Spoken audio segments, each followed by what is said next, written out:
It's time to accelerate. Hey friends, this is Andy. Welcome to episode 564 of Accelerate, where the conversations are all about advanced selling concepts for sales leaders and leading sales professionals.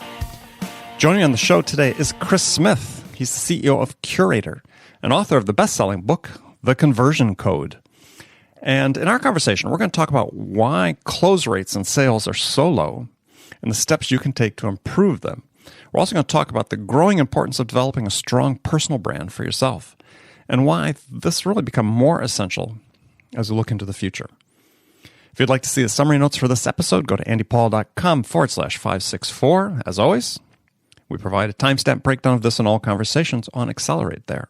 So check that out. If you haven't done so already, make sure you go to accelerate.fm/accelerate and download my new report about what you can do to amp up and accelerate your sales right now. It's based on the input of over 300 leading sales experts that I've personally interviewed right here on the show. We've compiled their recommendations about what you can do to, like I said, turn things around, or maybe just some brand new ideas about how to accelerate your sales, close more sales. But anyway, put together a step-by-step guide you can follow based on their recommendations. It's free. Go to accelerate.fm/accelerate to get your copy right now. Also want to give you a heads up on some changes. First, for those who want to follow me on Twitter, I've changed my Twitter handle. It was at Zero Time Selling. It's now at Real Andy Paul. Now, the change was people were searching for me on Andy Paul and didn't really know about Zero Time Selling, which is the title of my first book. Excellent book if you haven't read it, by the way. So easier to find me at Real Andy Paul. There are lots of Andy Pauls out there, so it's hard to put that prefix onto it. We're also coming up really quickly on a new milestone. A real milestone here is 1 million downloads. That's right. We're going to hit 1 million downloads this month. Really appreciate all of you who have invested your time to listen to the show, whether you do it on a regular basis or just from time to time. Thank you. Thank you. I really appreciate your support and look forward to 2 million downloads coming up before too long. Also, come the 2nd of October, we're going to be changing the weekly program schedule for Accelerate. Stay tuned here. We'll give you more details during the month of September about what we're going to be doing and why. And finally, before we get to the interview, I want to remind you that I want to hear your questions about sales and sales management, the challenges you're facing. So if you send me a question to me at andy@andypaul.com, each week I'll choose one question from those submitted the previous week to answer on my Friday conversation with Bridget Gleason. So you not only get my input, you get Bridget's input. And the winner, the person who submitted the question we choose, will win a free half-hour coaching call with me. That's a $250 value. So don't delay. Do it today. Take a minute. Tell us what challenge you're really facing, how we could help you move forward in a particular deal or a particular personal management challenge you have, whatever. So again, send that to andy@andypaul.com. All right, here we go with today's show. Chris Smith, welcome to Accelerate. Thanks for having me on, Andy. So I have a standard question I ask all my guests to lead off the interview and the conversation. That is, so in your mind, what's the single biggest challenge facing sales reps today? That's a great question. It's an interesting question. I think the biggest challenge facing sales reps today is distraction. Everybody thinks their grass is greener. People are trying to type more than they talk. People are more worried about Snapchat than sales. So I would say the biggest distraction is that they're not focused on the things that have always mattered and will always matter, which is meaningful conversations with humans. Meaningful conversations with humans. Okay, we'll get back to that. But so how do you fight the distraction? Well, you look at your paychecks and you look at your bank statement and your savings account and the money you have set aside for retirement and for your children's college, and you ask yourself if you're doing good or not. And if you're spending more time on Google Plus and Instagram and Facebook than you are on the phone, there's a direct correlation. You know, I interviewed Gary Keller one time. He started Keller Williams, largest real estate company. Right. And he said, the people that are focused on their checking account are the ones who are living check to check. And that's what I think about with all these tools and all these apps and all these widgets and things. You hear big data, social selling. It's all hype. It's mostly hype. Like, it makes what you do a little easier, but what you do in sales is hard. Anybody that thinks that getting on the phone all day and talking to people and selling them is easy has never done it. And so I just get a little bit nervous that people are so digitally distracted that they're missing the basics. Well, I agree. I mean, I think that what people are sort of doing is these days is sort of making excuses. I mean, I wrote an article recently about, sales is not harder now than it used to be, but it's not easier either. It's just hard, right? But it would seem to have people want to say, oh, it's so much harder today because of all the digital distractions and others that exist on both the part of the buyer and seller. It's like, no, it's just hard. And you just got to do the hard work. It's always been hard, but I think it's easier than ever. You just happen to ask me what's a challenge, right? I think that it's never been easier to sell than it is right now. I mean, you have all this information on your prospects that was never available. You have all these technologies and efficiencies that create more time to focus on what truly matters. So I think, technology done right, it's never been a better time to be in sales, but it's also never been easier to go down that slippery slope of chasing the next big thing. The grass is not always greener, folks. Well, exactly. So, one of the things I think that we see in sales is there's been this huge influx of technology, as you talked about. It seems like people are sort of trying to use that as a way to sort of take the humans out of selling. And to the point you made earlier, I'm a huge believer. I think that humans are becoming more important in selling, not less. I mean, especially as we become more technology into the space. People think the great promise of AI will be able to supplant salespeople, but I don't. I'm not a big believer in that. Me neither, my friend. I'll tell you what those things do is start conversations and warm people up, but they don't close them. I mean, and also part of this is, what do you sell? When I sell books, I don't have to get on the phone to sell a book. It's like $10, right? I can send them to the cart. If you sell t-shirts, if you sell perfume, like, I get it. You don't have to have an inside sales team like Lou Pearlman and Dan Gilbert and all the billionaires that I worked for that had thousands of salespeople under them. But if you sell something that costs a decent amount of money, or you're in a competitive space, like when I was getting leads from the mortgage industry, Andy, they were coming from Lending Tree. And so the whole point of Lending Tree is that 5 banks got people's information at the same time, and then they competed for your business. That's tough. But ultimately, that's the job. Like you said, you're like at Quicken Loans, I would do 100 calls, pull 5 credits, write 2 loans, and 1 would close. Every day. Every day. But no, some days were better. Some days were a little worse, but ultimately that's where the dust settled. So know your numbers and know what it takes to achieve them. And typically mobile apps aren't going to be what help you hit your quota. Meaning like some kind of fancy app that tells you when the prospect opened their email in real time is not the real work. It's just a nice to have. Yeah, it's a bit of intelligence. Yeah, we're a marketing company and a digital marketing company, and we specialize in Facebook advertising, landing pages, email follow-up. Like, I get it. But what we're doing is we're using those digital activities to help our salespeople talk to more people. We're not trying to supplant the conversation. We're trying to supplement the conversation. Yeah, open a door to a conversation. That's it. And so I just think the people that are winning right now are what we call people work. They're treating people and technology as equally important. All right, so tell us a little bit about Curaytor and what you do. Well, at Curaytor, I'm fortunate. We were just named one of the top 500 fastest growing companies in the country by Inc. We actually work with about 900 small businesses, and we build their website, we build their landing pages, we come up with their content marketing strategy, we run their Facebook ads, we send their email marketing follow-up emails. And it helps people literally double, triple, quadruple their business. And these are people that are already successful when we meet them. So you're doing this as a turnkey outsource for people. Yeah, our shirts say we do it for you. So that's exactly right. We build the site.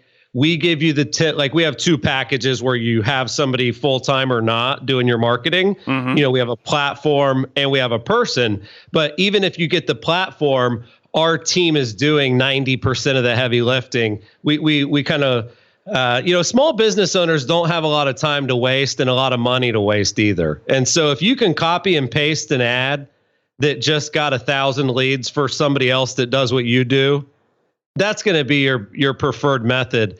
So we basically have built a network of business owners that can use each other's best ads and emails with one click. That's what we've built. Interesting. So take us through how it works for somebody and sort of a typical case study. Yeah, let's say you were a Curaytor client, Andy, and you were going to email this episode out to your list. And you came up with a really clever subject line, and let's say you snuck kind of a nice emoji in there, and the open rate was 52%. And normally the open rates, as you know, might be 10, 20, 30% if you're good. All right. And so if you sent that email and it did so much better than normal, all the other Curaytor clients would see that and be able to swipe it. Interesting. So what I'm going to say, take us. So if you could just take a second, take us through the process of what it looks like for a client to engage with you. That's curious because you encompass a broad range of activities there. Yeah, basically it's we call it CAB. We teach a marketing ideology, and then we just think the tools are needed. We help people create amazing content. That's the C. We help people run effective ads. That's the A. And then we help people send effective blast emails. That's the B. And if you actually CAB, the selling gets easier. So when our clients come on board, that's what we're helping them do. Create a great piece of content, advertise it effectively, email it to the right group of people with the right message. And so instead of us just being gurus and saying, here's the right email, here's the best ad, instead of us using our gut, our clients are able to use data-driven decisions. They can say, my goal for this Facebook ad is to get a ton of clicks, and my budget is this. Show me all the ads Curaytor's ever run that have that keyword in that budget. And then you can see every ad we've ever done in our interface. It's pretty cool.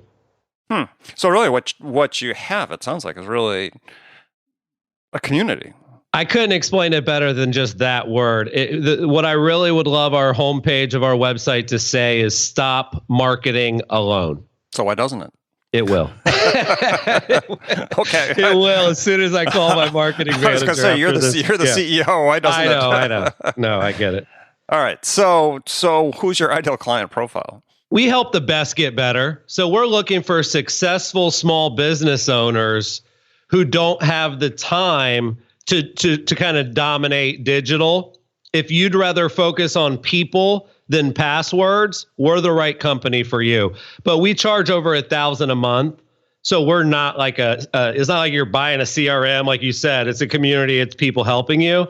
So anybody that's already successful, but they know they're leaving money on the table. They know they're not doing Facebook ads right. They haven't followed up with their email list in years. Their website's embarrassing to the point where they shouldn't even be able to sleep at night, but they do.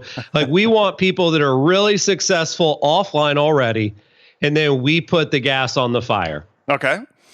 So what was the impetus to start the company? Great question. Basically, I happened to build a blog and a brand in the real estate industry called Tech Savvy Agent. And I was basically just sharing everything I knew with real estate agents about Facebook, Twitter, Google, iPhone, Android apps. I was really just what you would call coming from contribution. Mm-hmm. And my blog ended up becoming the most influential blog in our business. I won a couple of awards as the most influential person in real estate in my early 30s. And every time I would speak at a conference or do a webinar, there would be a huge line of people that would say, can I just hire you instead? Like, I love everything I learned, but I don't know how to do it. And I don't have anyone on my team that knows how either. This stuff is new, Andy. Like, I've hired 10 people that are all under 25 that all have marketing, PR, and advertising degrees from major universities, and they didn't know how to do what was in the conversion code. So we're just kind of in the wild west of social media, digital marketing, and so people would rather outsource than learn. Well, so you brought up the word conversion code. So you wrote a book called The Conversion Code. Mm-hmm. And tell people what that is. Well, I tried to look at this digital landscape and say, what has always mattered? So back at Lou Pearlman's company, before there was really Facebook and YouTube, and before anybody even did email marketing, like what has always mattered to a business? And I would argue that if you're going to grow your business, you need leads, you need appointments, and you need sales. So I broke the book down into 3 sections. Section 1 is all about how to capture leads through all of these modern platforms. Section 2 is about how to turn those leads into quality appointments through follow-up and email and SMS and some of that kind of stuff. And then section 3 is what I used to have to do, which is, what do you say once they say hello? There was a lot of research around like how quickly you should call the leads and maybe how many times you should call the leads. But I had never seen anyone say, here's the framework for the script. The scripts usually never leave the boiler room. And I wanted people to see that there's a science to selling. There's a science to convincing someone to say yes, just like there's a science to the code of a technology. So what, in your mind, is sort of the key for influence, right? I mean, so the science, and there's a book just came out within the last year called The Science of Selling, a good book by a guy named David Hoffeld that dives into some of this, but I'm interested in your perspective on that. Yeah, that's actually very simple. Your job in sales is to get people, if you picture like an XY graph or XY axis, like sure, your job is to get people more emotionally excited than the price during the time you have their attention. Okay. That's it. Like there's nothing else. And then the way you structure the conversation is really all built towards getting them over that. And it involves building rapport, digging deep, pre-qualifying, proactively uncovering objections. It requires pitching the right way and closing the right way and all those things too. But at the heart of it, if people just want to remember one thing from this podcast, your job is to get people more emotionally bought in than the price during the time they're in front of you or on the phone with you. That's it. Yeah, I like it. Interesting.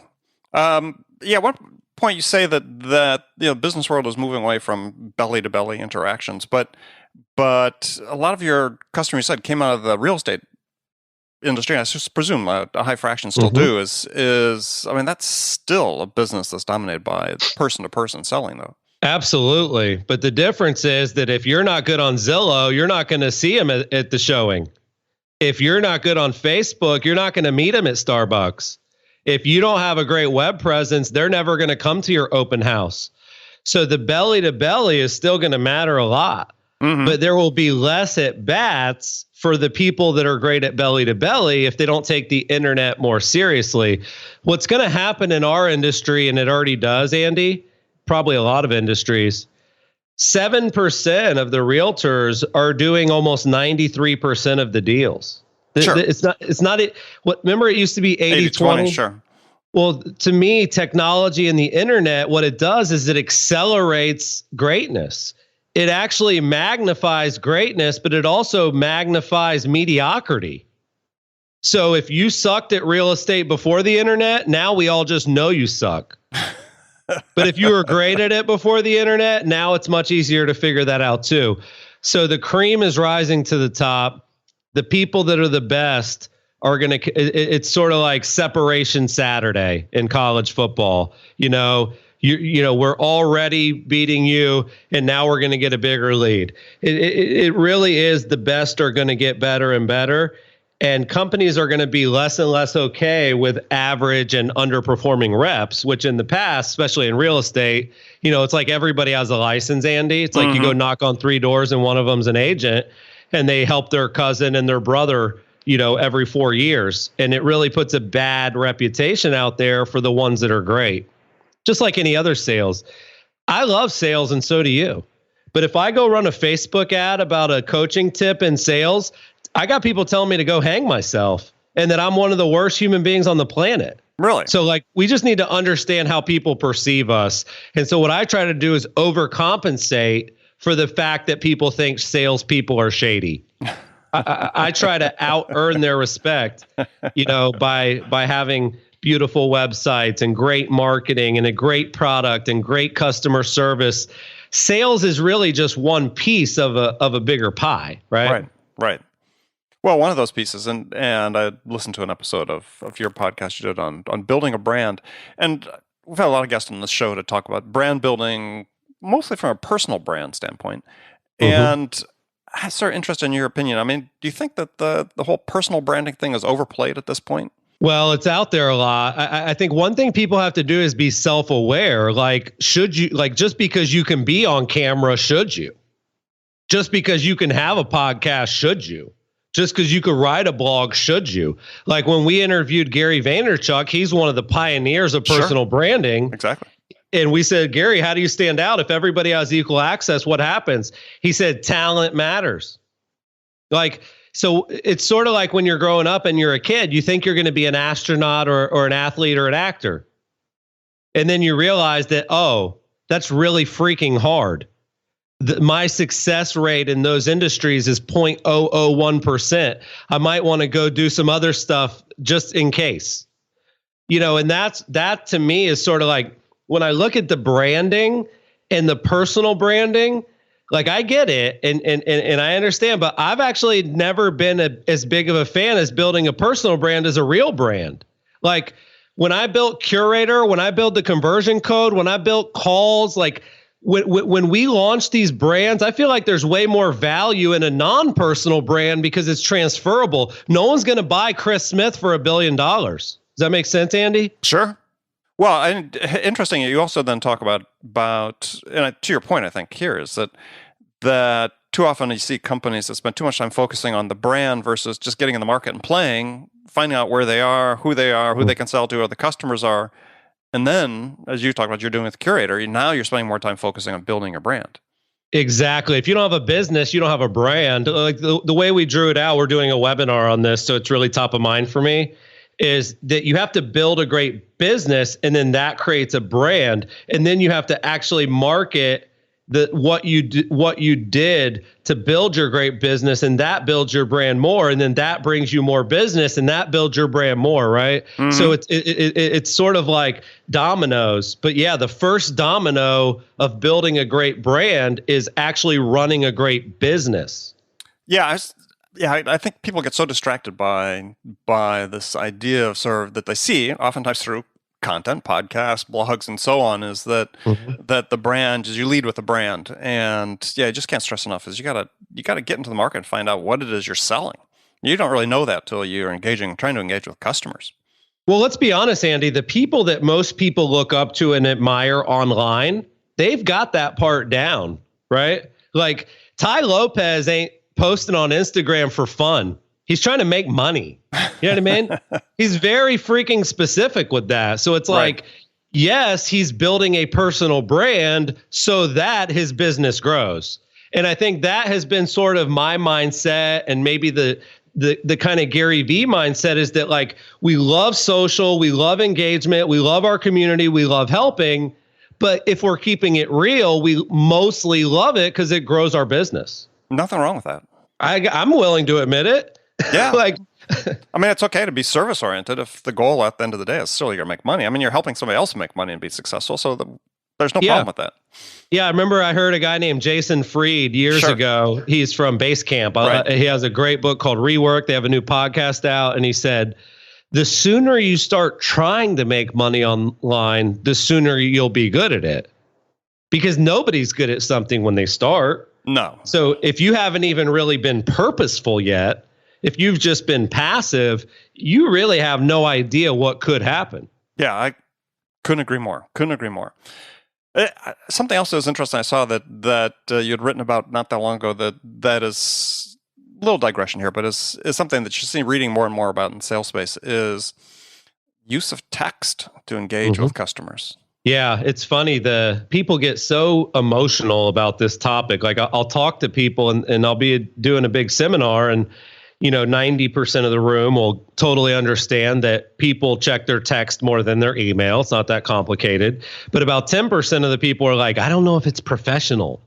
to send a text. Or they think it's too intrusive, right? There's something about something more personal about text versus an email. Yeah, and I would argue the opposite point, which is that you're actually doing the wrong thing if you bury the message that they wanted inside of an inbox full of crap. Mm-hmm. Like, so when I reach out to a business and they immediately text me and say, "Hey, we got your info, we're researching your situation and we're going to follow up quickly." How could that bother anyone? I get bothered by the opposite. 47% of leads never get followed up with once. Do you know the average response time to an internet lead is over 3 hours? So I would rather optimize for instant than worry too much about this other stuff. When you get a new lead with a phone number attached, there should be a text message that goes out, again, that starts a conversation. You're not going to get a lead and then go, "Hey, thanks for contacting Curaytor. Click here to complete your purchase." Right. That's not how it works. It's, "Hey, thanks for contacting Curaytor. How many homes did you guys sell last year?" I'm just trying to get the conversation going. And so we don't mind automating text or automating email that asks simple, short questions. The reason for that, Andy, is there's so many more leads than deals. So if I get 100 leads a day and I want to really help my team focus on the 10 best leads, well, they're going to be the ones that reply to those drip text. If somebody fills out a form, gives us their number, and we immediately text them and ask them a question, and they ignore it, it's probably not as good of a lead as if they respond. So, we're using it as almost just like a filtration system because there are thousands more leads than deals. Yeah, I think that this whole perception, and there was I saw a discussion that I just watched online on this one listserv that I participate in that people agonizing about this. Is it a step too far, right? Are we becoming too intrusive? And it's like, yeah. You know what they tell me though, Andy? They'll come up to me and they'll be like, "Hey, Chris, I got a Zillow lead while you were speaking and I tried it and it worked." Well, yeah. First of all, people I think appreciate the responsiveness. I think people are still adjusting to the idea that they're going to transact, some interaction like this via text. But once they start doing it, they're going to see, well, heck, this is a lot easier than doing it via email. Yeah, I've been coaching salespeople for a long time. And what I've learned is that when it works, they'll work it, right? Mm-hmm. When something works and it's inarguable that it does, we call it wet, which is works every time. Salespeople will do it, but they have to do it once and it has to work. So the first time I teach people how to do a trial close or a slot close or an ARP or an ARC, I have a lot of acronyms in my book that are easy techniques to learn. But until someone does it and it works, they don't have the actual breakthrough. So what's an ARP? An ARP is when you get on the phone with a lead and they say, "Oh, I don't want to talk yet. I just wanted to know da da da da da." Right? Like every lead. Mm-hmm. I don't want to refinance my house. I just want to know what the interest rates are. Mm-hmm. Every company deals with those brick wall statements. And an ARP is you acknowledge what they said, you respond to what they said, and then you pivot back to what you want to say. So in the mortgage example, it's like, "Oh, you want to know what the interest rates are? Great question. I'll look those up for you." Thankfully, they're the lowest they've ever been in the history of interest rates. Are you looking to sell your house or just lower your payment? So that's me acknowledging the statement, responding without responding, and then pivoting back to what I want to talk about. Those little techniques are really everything. But yeah, it is something like acknowledging is weird for people, Andy. They don't realize when you're on the phone, we can't see each other during this call. I mean, I'm moving my hands around. I'm nodding my head up and down. You're not seeing that. And so the acknowledge is sort of the same thing. If you're like, "Oh, I just want to know what the interest rates are." Well, if we're belly to belly, you'd see me absorbing that statement, but you don't. So the acknowledge is sort of taking into account that we're not belly to belly. So I'm going to say back what you said. "Oh, you need to talk to your wife first? No problem. I do that too." "Oh, you want to know if the home's still for sale, but you're not ready to look at it? No problem." "Oh, you want to know how much Curaytor cost? No problem. I'm going to let you know exactly how much we charge." It's just acknowledging and then responding, but then being confident to pivot back to what you want to say. Yeah, and I would say in that instance, take the example of the one to know about the what the interest rates are on loans, is you said you were sort of responding but not responding, but you actually were responding. You're actually being quite responsive to their question, which is, yeah, we're going to give you the information you asked for. And that's fine. And it's funny how, not funny, but I was just reading something, an article had been Harvard Business Review not that long ago, saying that actually criticizing this approach, saying that the problem with salespeople is they're too anxious to be responsive to a customer, and then the worry being they get sucked down a rabbit hole that isn't germane to what they want. And it's like, no, as you talk about, simply ask the question. You're responsive. You've really earned the right then to pivot back to what you were talking about. Exactly. That's how conversations happen. Exactly. Like when I love scripts because that's what I was raised on. But what I've learned over time is that a great sales script is really just a framework for a better way to have a conversation. It's not actually putting the words in the salesperson's mouth. It's not when they say this, you say this. It's more of the steps and the order. That's what I got the most feedback on, was like, I was doing a lot of the stuff in your book sort of naturally, but I wasn't doing it on purpose, and I definitely wasn't doing it in the right order. So just the order alone is really helpful, where you start with ARPing, and then you gain control, and then you dig deep, and then you uncover the objections, and then you start your pitch. Like there's the order is really critical too, not just what's in there. And I think a lot of people are afraid that they're going to be like a Dial America rep, reading off an actual script. And so they're not willing to kind of have a piece of paper in front of them. At Quicken Loans and at Lou Pearlman's company and all these billionaires, they have an 8.5 by 14 double-sided script. And you grab 30 or 40 of them every morning when you start your day. And it's one of those things where you can wing it after you've been great at this for 3 years, but you're not winging it until you're making 10 grand a month every month. That's how they felt. And do you agree with that? 100%. Okay. Yeah, I mean, I think one of the issues we're finding, and I see in business to business sales, is that people are too wedded to scripts. And to your point a little bit earlier is I guess it's really is, when do you give people the freedom to say, okay, I've got enough experience that I can demonstrate some initiative on the script in a way that plays to my style, that makes me more effective. Yeah, the way I try to explain that, Andy, is the NFL. So many people watch NFL, and most coaches, like you go look at Bill Belichick, he knows what the first 20 plays are going to be, and he knows what the last 2 are going to be. But he gives Tom Brady a lot of freedom in between. And that's how sales should be. You want to be really scripted at the beginning and the end of your calls. But as you're building rapport and digging deep and doing your pitch, you actually don't want to be nearly as scripted. The best sales pitch you can do is the one that's catered and custom to the person you're speaking to.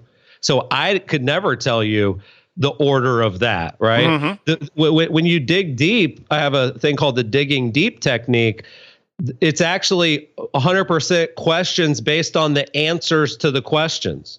And you don't know what those will be. So you don't know what the follow-up's going to be. So there are times where you're sort of freestyling, but it's just a little bit dangerous, especially with internet leads, to freestyle the opening or the closing. So, be creative in the middle. All right. Well, great. Well, Chris, we're unfortunately out of time. Tell people they can find out more about you. Yeah, the best place is just to go to Curaytor.com, Curaytor.com, or I just launched, you mentioned it earlier, thank you for the plug, but I actually have a podcast myself called Calls with Chris. You can go to iTunes, Stitcher, SoundCloud. I basically record my conference calls while I run Curaytor and publish those as episodes. So Curaytor.com or iTunes, Calls with Chris. Got it. Well, again, Chris, thanks again for joining us. Hey, friends, thank you for spending this time with us today. Make sure you come back, join us again tomorrow for another great episode of Accelerate. Until then, if you get a chance, really appreciate it. If you haven't done so already, go to iTunes or wherever you listen to this podcast and subscribe. Leave us a review. We want to hear what we can do to make this a better, more valuable experience for you. So thanks again for joining me. Until next time, this is Andy Paul. Good selling, everyone.